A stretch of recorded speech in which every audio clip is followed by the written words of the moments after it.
आता बघूयात या क्षणाची मोठी बातमी। ठाकरे गटाच्या नेत्या अयोध्या पौळ यांनी आपल्याला मारहाण झाली आहे असा आरोप केलाय। यामिनी जाधव यांच्या महिला कार्यकर्त्यांनी घरात घुसून मारहाण केल्याचा आरोप पौळ यांचा आहे। या महिला कार्यकर्त्या आपल्या घरात घुसल्या, त्यांनी मोबाईल देखील हिसकावून नेला असा अयोध्या पौळ यांचा आरोप आहे।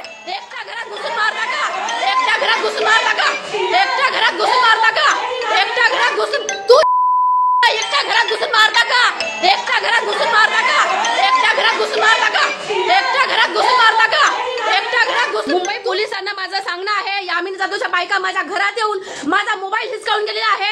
हे बघा, मला सगळं लुचलंय, माझ्या घरामध्ये येऊन मला मारलेलं आहे। मला जर काही झालं, माझ्या जीवाचं काही बरं वाईट झालं तर यामिनी जाधव रिस्पॉन्सिबल आहे। माझा मोबाईल घेऊन गेलेला आहेत, माझा मोबाईल यामिनी जाधवच्या बायका घेऊन गेल्या आहेत, सगळ्या सोसायटीमध्ये आहेत। हे बघा, ही माझी कामवाली इथे आहे, माझ्या ताईच्या समोर मला मारलेला आहे। माझा मोबाईल देऊन जा। हे बघा, हे सगळे त्या सगळ्या बायका आहेत, मोबाईल देऊन जा, माझा मोबाईल देऊन जा चोरट्यांनो, मोबाईल देऊन जा। आणि सगळं तुमचं लाईव्ह चालू आहे, सगळे पोलीस सगळे बघतायत। हा, सांग सगळ्या चोरट्यांना भिकाऱ्यांना मारून जाता का एकटा पुरीला बघून? ए आगा बोलून जा, आगा बोलून जा ना। एकटा घरात घुसून मारता का? एकटा घरात घुसून मारता का?